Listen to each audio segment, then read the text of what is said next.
I'm a medical doctor. I'm talking to a lot of medical people here, so I always have to start with a few of my conflicts of interest. Just a few. Suffice it to say, at the top left, I've started a bunch of companies. I consult for a bunch of companies. You probably don't want to believe another word I say over the next 40 minutes. Wouldn't blame you. But I'm most proud of the bottom right of this slide. Those are all the companies started by my students. More than half my graduate students now start companies. And they do this even if they go into academia. And they do this with the most amazing platform there is. It's data. It's often big data. It's often big open data. I'm going to show you how they do it. I'm going to show you how I do it. Maybe I'll convince you to do it. And maybe I'll convince you this is the most amazing time to be in biomedical research. A lot of people use a slide like this as a slide of shame. For me, this is a slide of significance. I think in academia, we're starting to finally learn that if you want to change the world, you just can't keep writing papers about it. You got to take it outside of the university and take it further. So with that, why don't we begin? If you haven't heard, we're in the middle of this data deluge. My favorite example of this is this guy collecting ones and zeros. The Economist magazine 3 years ago pronounced that the human species now generates 2 zettabytes of data every year. If you forget your metric prefixes, it goes kilo, mega, giga, terabyte, petabyte, exabyte, zettabyte. And of course, the following year, it's 4 zettabytes of data because this is doubling every year or two. And I'll be the first to admit most of these zettabytes of data are these YouTube videos of kittens playing with pianos, right? Entertainment value, perhaps, no scientific value, but there's scientific data in the zettabytes as well. So the Large Hadron Collider generated petabytes of data to help those scientists find new subatomic particles. But my favorite example is NASA. So NASA announced about a year ago that by the end of this decade, they will have so many telescopes pointing to the sky that they will be generating an exabyte of data every day, okay, every day. Now, something interesting about NASA's exabytes, though. They already admit that they generate so many pictures of the sky, there are not enough astronomers on this planet to look at them all, okay? So what do? You get your friends on the internet to help. Even NASA crowdsources to citizen scientists. You can sign up at Galaxy Zoo. You can take a test. Is this a star? Is this a galaxy? You can kind of assign what these things are. And it's a telling example that when you run out of scientists, you need to recruit more into the field. And you know I'm going to say we're already there in life science as well. In fact, this is one of my favorite articles. This came out in Wired magazine. Chris Anderson, who was the editor-in-chief of Wired, he announced in 2007 that we have so much scientific data now that science itself is getting obsolete, okay? Now, how do you say science is getting obsolete, right? Oh, actually, it's a scientific method. Remember in 4th grade, 5th grade, you learned a scientific method. You have a question, or we scientists call it a hypothesis, and then you go make measurements to address that question, right? You go gather data. We're already in the world that we already have the data. The new magic, 99% of the work for me and the people who think like me now is figuring out what's the question you want to ask. What's that killer question that everyone's wanted to know the answer to, and no one realizes we already have the data to ask and answer that question, right? That's the hard part. It's not writing the code, it's not cloud computing. What's the question that everyone needs to know the answer to? That's the hard part. And of course, we're there in life science research. We're there because of these high throughput measurements in molecular biology and biochemistry. You've already heard a couple of these technologies being discussed today. My favorite is the one on the left called an Affymetrix gene chip. I got my start with the first 60 of these chips. And the Affymetrix is in Santa Clara, California, kind of near Intel, so they make them look like computer chips. You know, in fact, they're so cheap now that I can carry one in every one of my suits now, and I'm holding one up here in my hand, okay? This is what these chips really look like. Big data comes from small packages, just like this, right? And it's amazing. These chips, you put a sample of tissue, cancer, normal tissue, healthy samples, and you get a readout of the entire genome. Here you're looking at the recipes, the genes, how much is being cooked up from one or the other. You got a readout of the entire genome, a couple $100. And then when you get tired of measuring them one by one, you measure them in the 96-well plate. That's cheap enough now that I can carry that in my briefcase, and I have one of those in my hand here. And then when you get tired of measuring them 96 at a time, you use the 384-well plate, and I have that in my pocket as well, right?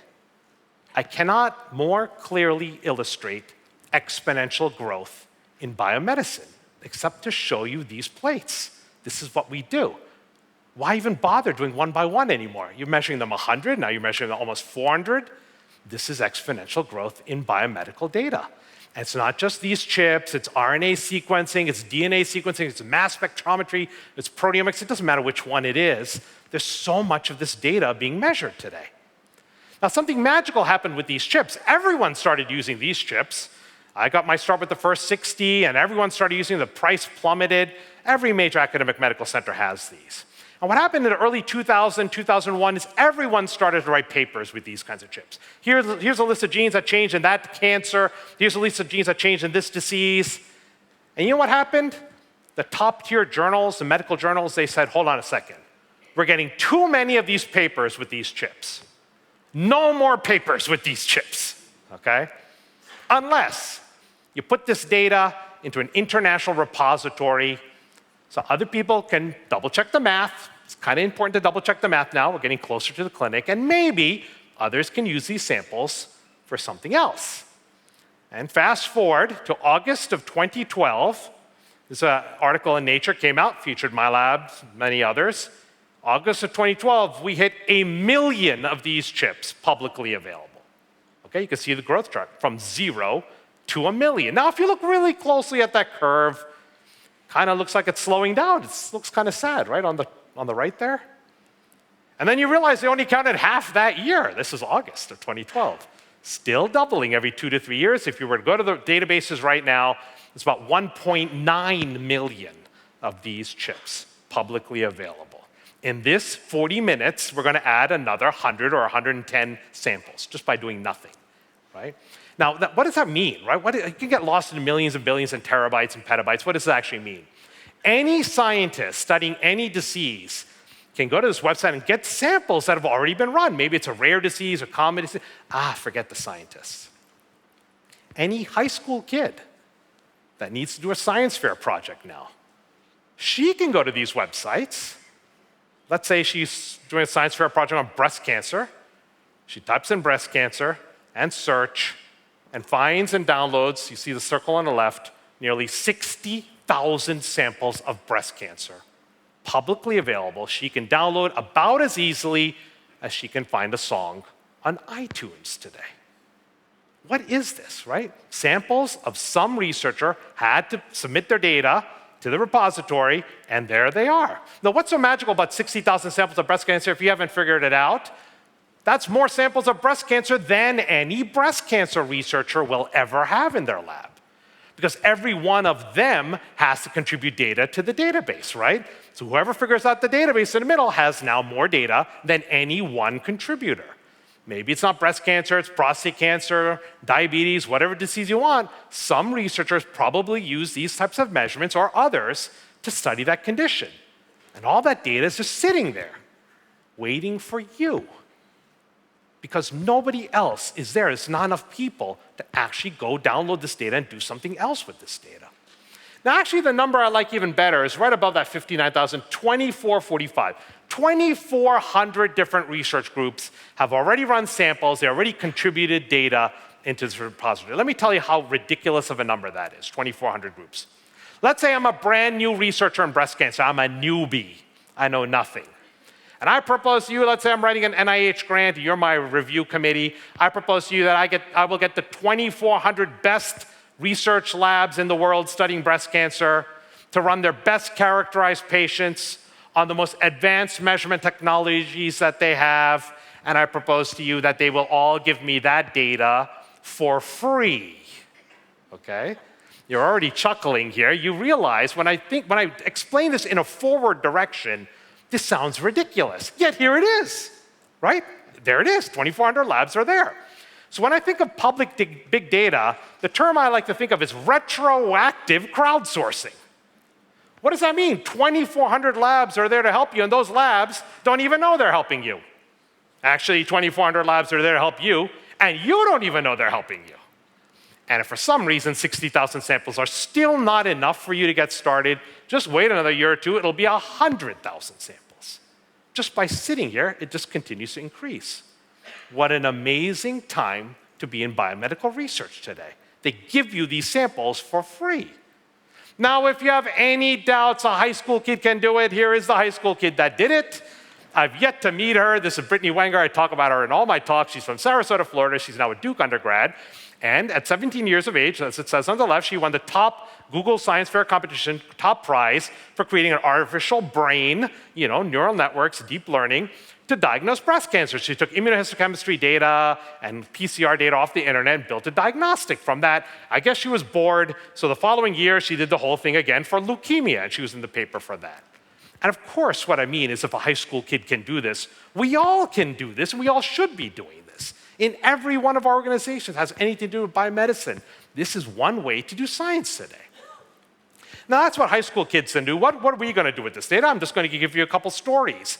My first story starts with this guy. He's a hero of mine. This is Linnaeus. Linnaeus is the guy who actually came up with the binomial nomenclature. Remember how you classify species?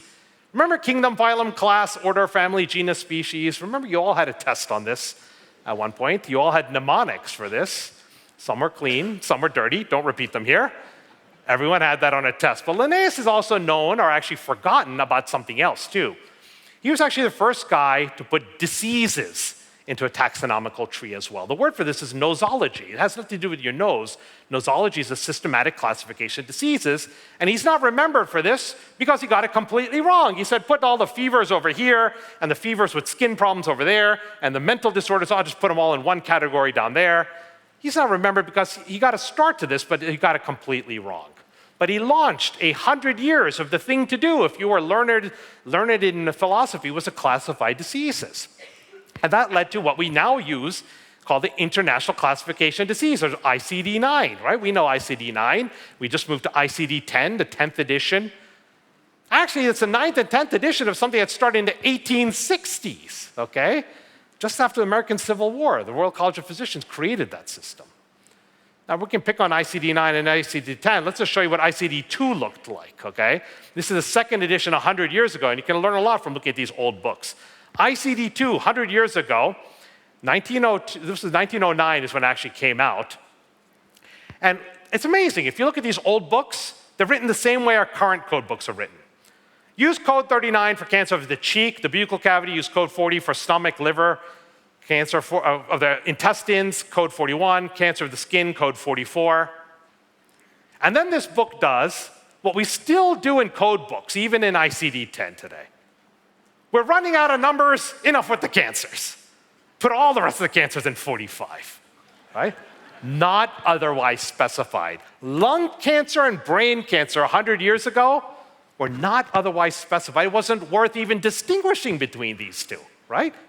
This is from the book, right? Isn't lung cancer the #1 cancer killer today? 100 years ago, not even worth distinguishing from brain cancer, right? You learn a lot about medicine by looking at what we put in this bucket called not otherwise specified. It's all the embarrassing stuff we don't know what to do with in medicine, right? You learn a lot of that. And then this code book literally has to say that if you see a patient that died because of a visitation from God, be sure to use code 189, right? It's literally in the book, right? Now, same way you're laughing at this. They're all going to be laughing at us like even 20 years from now. Forget about another 100 years. Those silly fools didn't know this bowel disease, this joint disease, same disease, right? Think about how backwards medicine is. We're entering this era of precision medicine. This is imprecise medicine, right? And we actually even make fun of this. We make fun of our transitions to something better, like ICD-10, right? You've seen all the memes out there. This is one I really had to laugh at, We have codes for everything in ICD-10, right? This one, I don't know where this one came from, but this one showed up in my Twitter feed, right? We have a code for getting sucked into a jet engine, okay? Which I guess actually happens on aircraft carriers. Someone actually told me this, right? Right? But why are we making fun of this, right? This is precision, right? What we should be doing is making fun of what we had, ICD-9. This is ICD-9. Let's laugh at that one the same way. Here's ICD-9, the code for lung cancer again, 162.9.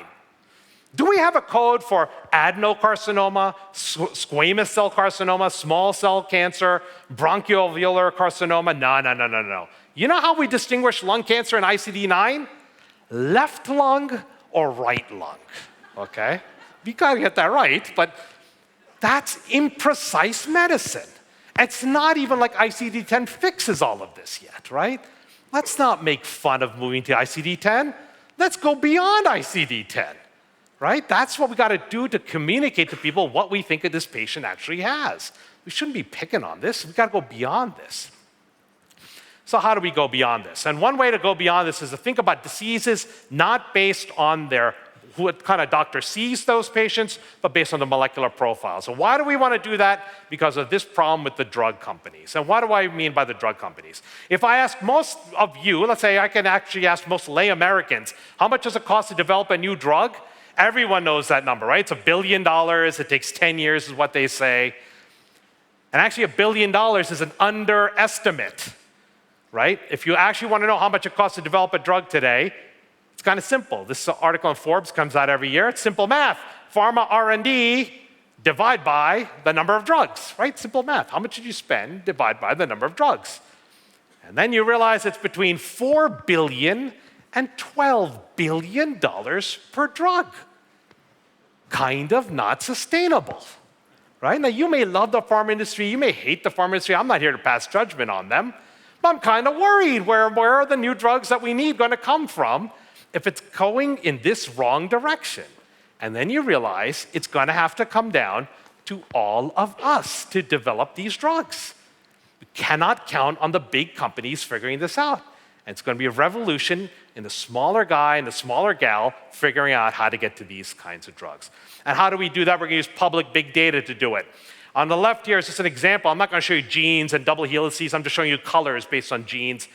And just think about it. My first big grant from NIH is go get every human disease studied by these chips. We get disease samples and healthy, disease and healthy on the left.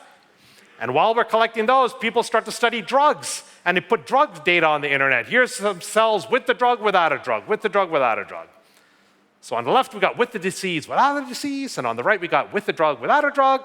The reporters on this call this Match.com for drugs, okay? Got to put these two together. And what's the famous saying? Opposites attract. And let me just show you all the genome methods with my arms. If I got a disease where this gene went up and this gene went down, and I can find a drug that can make this one go down and this one go up, maybe there's a match there, right? That's with 2 genes. Imagine 20,000 genes. I don't need to show you formulas. You get the idea. I'm just looking for drugs that naively reverse what we see in those diseases. And you know what? Let's just turn the crank. We got lots of ideas. Here's a drug. There's a drug. There's a drug. And where we got a lot of interesting ideas isn't the new drug, but the new use for the old drug. Drug repositioning. Now, we didn't invent this concept of drug repositioning.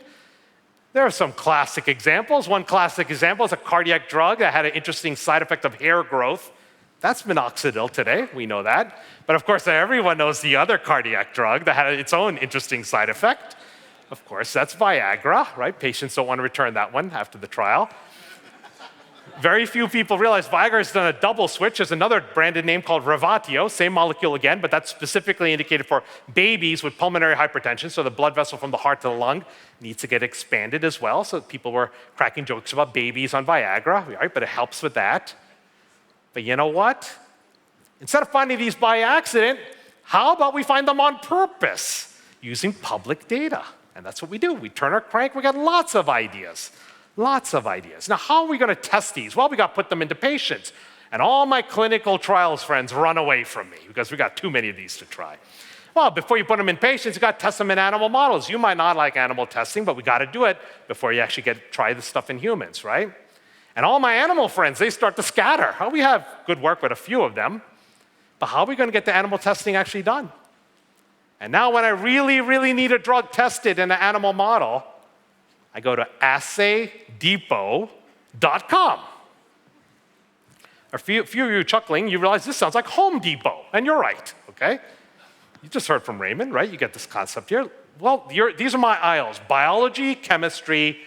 DMPK stands for drug metabolism pharmacokinetics. If you don't know what that stands for, don't click there. Pharmacology and toxicology. Well, let's say I need to run a drug study. Let's click on pharmacology. What do you want to run today? What kind of mouse? Bone, cardiovascular, dermatology, diabetes, genitourinary, infectious disease, inflammation, neurology, cancer, eye, ear, pain, respiratory. What kind of mouse do you want to buy? Well, I'm a diabetes guy. Here's an OB diabetes model, 16 mice. Maybe it's 2 groups of 8, 4 groups of 4, your choice. What is this mouse? If you read carefully, it says this mouse has been eating a lot and getting diabetes since 1951. This is a standard mouse model for diabetes, the American way. We eat a lot, we get diabetes, right? And in 28 days, they'll test the fasting blood sugar, the insulin tolerance test, you test your drug, and they give you all those answers back. What am I covering up here? The price, $9,000 for this service, 9-week turnaround time, and literally, you see the button there, add to shopping cart. You can buy an entire mouse model off the internet with a credit card today, right? What an amazing time this is, right? Now, some of you are deeply concerned at this moment, right? All this computer stuff, makes some sense, but this seems like the most important part, right? Because if this works, it's going to humans next, right? How do you trust all this? And some of you with really sharp eyes see this one's run in China. Some of you may have a problem with that, others not. I don't. But actually, when you hit add to shopping cart, you get the 133 companies that offer this service, actually, not just one of them, including Maryland and Wisconsin. So, outsourcing doesn't always mean offshoring. You can pick and choose wherever you want. In fact, there's certifications on the right. Maybe I need them USDA approved. Click on that. I see 4 of them, ISO 9001, 7 of them. You click and choose to get the certifications you want. Now, some of you are still very deeply concerned. How do you trust the results from these companies? And I'll simply say, when I really, really need to know if this drug is going to work in this animal model before going to humans, I just order 2 of them from 2 companies. Hell, at $9,000 each, I can order 10 of them from 10 companies, right? Why am I saying it like that, right? How many biologists, when they get an experiment to work, do they go across the hall to get a completely independent team to repeat the experiment? You know nobody does that, right? It's probably a problem right now.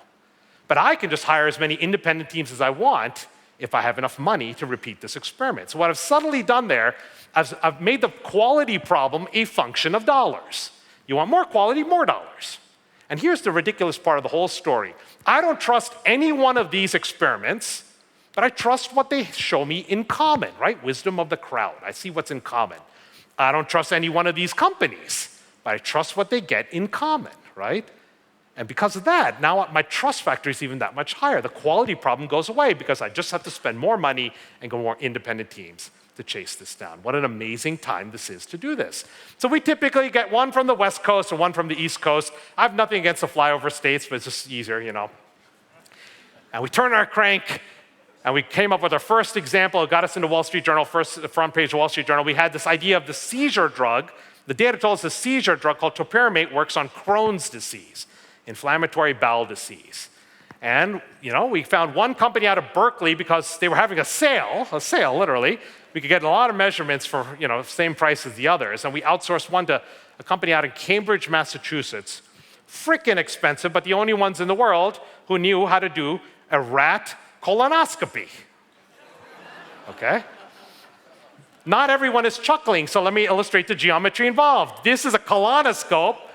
This is a rat. Why would you want to know how to do this experiment, right? Find a company to do this one, right? So these are my famous rat colonoscopy videos. On the left, I have the normal rat colon. It's actually still alive when you do this. It's anesthetized. In the middle, it's a rat with the inflammatory bowel disease. You see the redness. Rat all better on the right with the topiramate, the seizure drug, right? 40 megs of video with this. And just to make it clear now, nobody on my campus knew how to do a rat colonoscopy. So I'm not just outsourcing. Yeah, why would you want to learn? I'm not just outsourcing to save money. I'm outsourcing to get the best damn data in the world. Because there's a company in the world that actually knows how to do this, right? It's actually a company that specializes. So we've done a dozen of these. I don't have time to show you all of them, but this is my favorite one. This is a psychiatric drug called imipramine. It's an antidepressant. We showed works on small cell lung cancer. Now here, you knock out those 3 genes listed there, and this mouse gets its own lung cancer. You see the nodules on the top left. Humans smoke to get lung cancer. You knock out these 3 genes, it gets lung cancer. This is work done by Joel Dudley, Nadine Chanchan, Julian Sadra, Leonardo Sri-Cordero, helped us with this. And the mouse on the right is all better with imipramine. Now, imipramine is an antidepressant. It's still in the pharmacy. We don't really use it because we have these serotonin reuptake inhibitors like Prozac. Why don't we use imipramine? Because it's got some side effects. In some people, it makes you really sleepy. And others, it widens your QT intervals and might set you up for an arrhythmia. Actually, neither of those two side effects sound as bad as having lung cancer, 5% survival rate in lung cancer. And cancer is melted away. It's gone in this mouse, right? So why am I showing you this out of the dozens we have? This is my favorite example. Here we start with public data, which people think is valueless, right? Like kittens on videos. We get this computer prediction. We test cell lines in a petri dish. I'm not even going to show you that. We test this mouse. I'm showing you this cool picture. 15 months after the data, after the computation, 15 months, we get ethics, IRB approval. We launch a clinical trial on this one. Humans are dosed on this now. Total cost of this trial, $50,000. Not $1 million, not even $100,000. Now, I don't know if the drug's going to work or not. It's actually, out of those two side effects, believe it or not, the sleepiness is the worst one. Because if your patient told you only have 5 months to live, you don't want to spend them sleeping. I hear that, right? It's actually true. So we might have to search around that molecule for other drugs. So it may work, it may fail, but we got to do more of these. Because we cannot wait for pharmaceutical companies and biotechs to target all these cancers. They can't do it, right? We have to do it ourselves. But the other reason I do is for emails like this. This is an email I got October 2013. I get an email like this every couple weeks now. It's been a while. Hello, I'm an Italian man, 48 years old, 3 children, a girl, a boy, and a 17-year-old, all with the same wife. On June 5th, they told me I have small cell lung cancer, neuroendocrine tumor. Today I work 75%. I have different mets, liver, kidney, pancreas, and skeletal. I know I will not live longer than a few months, over a year. My family is desperate. Please, I'd like to try this new cure. This is why we're in this business, okay? It's an email like this every week or two. There are plenty of patients that need us to do this, and we cannot keep saying it's going to cost $1 billion or more for each one of these drugs. It's going to take 10 years to do it. That is not what patients want to hear. 2013, this patient is probably gone already, right? That's why we're in this business. That's why all of you have to be in this business, to reach that number of people. The data is there to help you, and no one else is there to do it. That's the time we're in. It's an amazing time, but we got to help more of these folks. Now, what do you do in Silicon Valley? You got to start a company around this. So this is the first of the 3 companies I'll talk about. This one, you start with the unmet need. You got the public data. We got NIH funding. We spun out a company, one of the incubators outside of Stanford called StartX, and $3.5 million. Now, let me be really clear. $3.5 million Series A, I'm not mentioning $3.5 million to brag about it. $3.5 million to me is the new way science is going to be done outside of academia. You get the experiment to work, you got your papers published, get it out of the university and get it to patients somehow. The science continues in these companies. I don't know if this approach is going to work for real, but now it's funded on private dollars because there's a private interest here, right? I do not believe it's taboo to talk about companies in academia anymore. It better not be. Because this is how we have to get these discoveries to patients. We have no other choice. So you got to start a company. There's nothing wrong with that in academia. Now, the next story is really about diagnostics. If we talk about drugs, let's talk about diagnostics. You've heard about diagnostics, blood tests, right? How do we come up with better blood tests? We start to realize that, you know what, we have all those samples of healthy and control. Can we use those RNA, those gene measurements to help us tell which protein to go chase after? And we turn our crank, we got lots of ideas. This would be a drug for that, and a diagnostic, and this would be a blood test for this cancer. And then we got the idea of this marker might make a great blood test for leukemia, acute myeloid leukemia, not a good leukemia to have. So we go to our cancer center, and we say, do we have a biorepository? Yeah, we got those samples in the freezer. Do we have any serum or plasma on these patients we can test our computer prediction? And so actually we saved all the cancer cells. We didn't save any of the liquid around the cells. That's called the serum or the plasma. It takes more freezers to do that. I understand. They said, well, we're an academic medical center. Go get the ethics approval. Go put up the posters. And in about a year, you'll have enough samples to test your computer prediction. Now, what does a computer guy do? We just Google for it. Now, find a store like this, Conversant Bio. I see pictures of blood tubes. I'm in the right store. Browse by disease. What do you want to buy today? Bladder cancer, brain cancer, breast cancer. Oh, there's leukemia. Click on that. What exactly do you want to buy? Viable platelet cells? Peripheral blood? No. Special processing leukemia blood? No. Oh, there's plasma. Let's click on that. $55 each. How many samples do you want per patient? Add to shopping cart. What is this? These are major hospitals in the United States and all around the world. When that sample gets done and the doctors aren't ordering anything more, it gets on its way to the trash. And it's completely legal to take the stickers off. We got to all agree not to identify these patients, but you can use that for research use. And companies come in and organize all this, like Convergence Bio and others. And the idea here is, we have to play fair. I'm not going to try to figure out who these people are, but this shows up in 48 hours on dry ice in your lab. This is not the hard part either anymore. The samples are just sitting there waiting for you. So we turn our crank. We got lots of ideas. And the one I really chased down is this disease called preeclampsia. Show of hands, how many of you heard of preeclampsia? Okay, it's about half the audience. This is half the audience usually that watches Downton Abbey because one of the characters dies of this disease. Spoiler alert if you haven't seen it. Sorry about that. That's the only reason Americans even know about eclampsia. Maybe you know people who've had it. I'm just kidding. But preeclampsia is high blood pressure during pregnancy. A lot of people don't know about it. It's still how husbands lose wives around the world. And this was a very annoying disease to me. It falls between the cracks. The obstetricians, I love them, but they say the delivery is secure. Just take the baby out. The mother gets better within 48 hours. But then we pediatricians got to keep this baby alive for months, right? And it falls right between the cracks. So you can see the cost, $20 billion. So we said, let's come up with a diagnostic for this. Linda Liu, Matt Cooper, and Bruce Ling. So we turn our crank.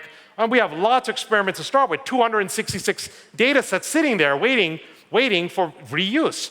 Whether it's preterm, preeclampsia, hundreds of samples waiting there. And what's the method involved? Just think of a big Venn diagram, right? I don't trust any one of these experiments, but I want to see what's in common across all of them. That's the whole point here. Including, we end up with a marker like this, hemopexin. You can see the pink are the preeclampsia, the green are the healthy pregnant women, and you can see this is one of 15 markers we found that's up in preeclampsia. And you can see that we published a paper, you can find it there, funded by the March of Dimes. And what do? Well, you start a company on this, right? Spin it out. $2 million seed financing. You start with the unmet need, public data available. March of Dimes funded this to get started. We got one of these translational science grants, Spark grant for $50,000. Spin it out, $2 million. Again, I'm not showing you $2 million to brag about it. The $2 million keeps the science going in the company stage. Now, this one is even more amazing to me because we already sold this company 3 months ago. We've already exited, right? Progenity bought this company. We went from public data to acquisition in 24 months, right? Can we do more of these? You bet we can. Inventor happy, investor happy, right? And I'm giving you my secrets because there's so much unmet need out there, right? We cannot do them all myself, right? We cannot. The data's sitting there just waiting for you to just take it apart and come up with diagnostics. We can do more of these, but we need more help to do all of them. And the final big data, you're going to hear a lot about this during this whole week, so I'm not going to spend a lot of time on DNA sequencing. Suffice it to say, we know the Genome Project took $3 billion, took 13 years in factories like that on the left, the Whitehead Institute, and we're heading to USB stick sequencers. We're heading there, okay?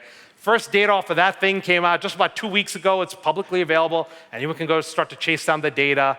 It's a no-brainer. This is going to impact medicine. Forget about it in my lifetime. Forget about it in this decade, right? It's going to happen in the next couple of years. In fact, Cliff Reed, who used to run Complete Genomics, he was so annoyed a couple of years ago that people kept saying, oh, it's going to be $10,000 by the end of this decade. It's already cheaper than that. He calculated out that by the end of this decade, it'll be $33 to get your genome sequenced. It costs more than that to park here at this hotel. I can tell you for sure, okay? It costs more than, we're at parking lot level genomes now, right? It's a no-brainer. This is going to be in medicine, right? What else do we have to say? So we were lucky we got involved with the first of these kind of genome patients showing up with their genomes. There are a lot of these kinds of stories out there. The one I'm going to talk about in just 1 second is Nicholas Volker. If you're interested in this story, Pulitzer Prize-winning story about the first kid saved by genome sequencing. Go chase this down. It's a great story. This kid was going to die after spending the first 5 years of his life in the hospital. He was just killing off parts of his colon, his intestines. They finally did a Hail Mary pass, sequenced the kid, sequenced the parents, found a mutation. That led to a stem cell transplant. The kid is actually better. He's not out of the woods yet, but he's on a regular diet. He goes to school. He's out of the hospital. This is the poster child for genome sequencing. This was who Francis Collins shows off in Congress. This is why we're actually doing this. And now kids, N of 1 kids, you don't need 10 or 100 kids with the syndrome. You might even be able to figure out with just 1 kid nowadays. It's an amazing story. Of course, cancer and neurological diseases are becoming routine. This is just going to be part and parcel of how we practice medicine, is by getting these kinds of tests performed for cancer and for neurology, especially if we don't understand what's going on neurologically in a child or in a young adult. This is going to be soon to be routine. And what do? You start a company in Silicon Valley. This is the third of the 3 companies here. And this one's just been on fire. You start with the unmet need. We curated these databases. We get it launched. $74 million in from investors right now, and this is still going strong here because this is just the time to do this. This is the time to get launched, whether it's academically or industrial, really both here. Now let's end out of the molecular role here, right? You're going to hear a lot about wearables. I know you already heard a lot about these types of devices. Show of hands, how many people have a wearable that they're willing to admit? I have one in my pocket. So it's about 10% audience, which is the usual kind of story, it's 10%. I used to laugh at these people, quantified selfers. They measure everything that comes in and out of their body. Measuring things that go into your body kind of sounds rational. Measuring things that come out of your body sounds gross to me. So I used to laugh at these people until December 2012.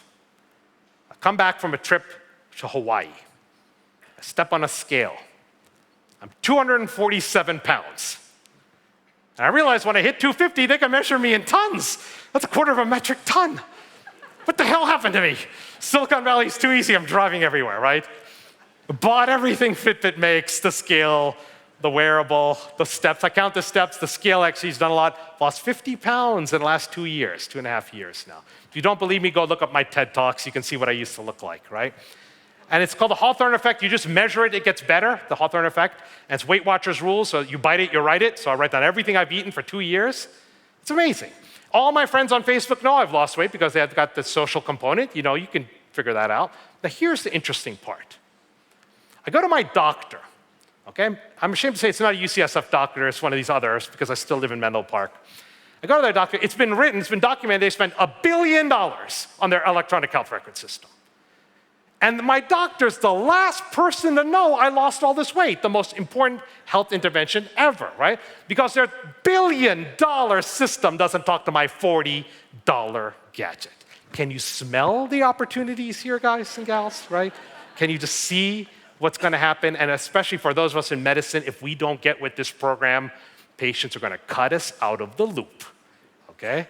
The doctor shouldn't be the last one to know about this, right? It's ridiculous today, right? And we're already there. We're already in this problem. It's got to change. And now my data on my patients is going to live in all these repositories, right? All scattered to the winds. We've got to integrate all of that. Another source of amazing data is the hospital charge and cost data. This is one, nobody wants to be on the extremes, and you want to be in the middle on this one. I was literally giving grand rounds at the University of Miami when this came on the front page of the Washington Post, that they charge $166,000 for the same procedures. Jackson Memorial across the street charges $89,000. Right? So I kind of teased them about this on stage. It had just come out that morning. And they said, that's okay. Our quality is better, they say, right, than Jackson Memorial. You can't say that when the quality data is public too. No, you cannot, right? We, in our medical centers, better get our act together on this data before the reporters do. And why is it they have more data analysts than we do, right? Well, how is the public going to respond with all this data coming out there? We got to learn and see, but we got to act on this data. And what's the next big open data? What half of my research group is invested in? Clinical trials data. What's a clinical trial? The most expensive experiment in the world. And half of them fail. And we have this weird culture where that when they fail, we don't even write a paper about it. It's got to change. The EMEA, the European FDA, is making them share their data. We're going to probably get the FDA. And we're going to do meta-analyses and patient subsetting and precision medicine. We've got a lot to do with clinical trials data. So I'm skating to where the hockey puck is going. I see this one happening. We give out more than 100 trials at this website. Just go sign up for an account and play with raw clinical trials data. It's all open for you. And so much more data just sitting out there. Just so much. Find a logo that you like or actually hate, because some of those are there too. And all this data is just sitting there. Now, in California, we're already ahead of the curve, as usual. I take some pride in being a Californian here. Governor Brown announced a year before Obama talked about precision medicine. Governor Brown helped us launch this initiative for precision medicine. We're putting state money into science. We're launching 2 precision medicine pilots. I'm lucky enough to run this for the state of California, so I'm really proud of the first 2 that we funded. And we're going to do amazing things. And why did I actually move to UCSF? To launch this Institute for Computational Health Sciences. Yeah, we got to slum it out in that brand new building until they build us our brand new building right next to Illumina and the hospital. You couldn't even buy better locationing than that. But really why I'm there is because we're going to put all 5 University of California hospital record systems together. 14 million patients get their care at the University of California, UCSF, Los Angeles, San Diego, Irvine, and Davis. And we're going to put all that together and learn from all of these patients and health systems, a learning healthcare system. So I'm really proud to be building out this Institute for Computational Health Sciences. And last few seconds, I have to admit, coming from Silicon Valley, I'm so used to these kids, and they're annoying kids that start high-value companies in their garages, right? You know, like Apple and HP, or in their dorm rooms, like Yahoo, Google, Facebook. But I fundamentally believe the next Amgen, the next Genentech is going to come from your garage. Because when you go home from this meeting, you got more than 1 million of those samples and every mouse model you want available by credit card. What else do you need to launch a biotech company today? I know it's hard after that. And I know your credit limit might not cover this. That's what angel investors are for, I admit. And I don't mean making meth in your garage. No. But I do mean making the next cancer drug, diabetes drug. All the tools are there waiting for you. So what do I mean by big data and biomedicine? Do I mean it's about algorithms, programmers, cloud computing, databases, high-performance computing, mobile? No, it's about those things, but it's really predicting diseases before they strike, explaining rare diseases that defy experts, finding drugs for diseases that lack attention, making sure we do the right, safe, cost-effective thing for patients, and it's an amazing platform for biomedical innovation and entrepreneurship. I sum all that up with one word: hope. I think patients are depending on this, the doctors are depending on this, and all this data sitting there waiting for you. If you just want to learn how to do this, it's all just sitting there, waiting for you to just take advantage of this. Can't do any of this work without a long list of collaborators, too numerous to mention. I have to thank UCSF for recruiting me, NIH funding, March of Dimes, JDRF, a lot of different companies and private disease foundations. I always thank my admin and tech staff. I'd never get a Commando paper out the door without them. I always thank my mentors, Zach Ane, Keith, and Sam for recruiting me to UCSF. And I always thank my wife, Tharangani Deshpande, molecular biologist, biochemist. She reads every major paper and grant that comes out of my lab. She starts companies with me now and lets me go all over the world to give talks like this. Thank you very much.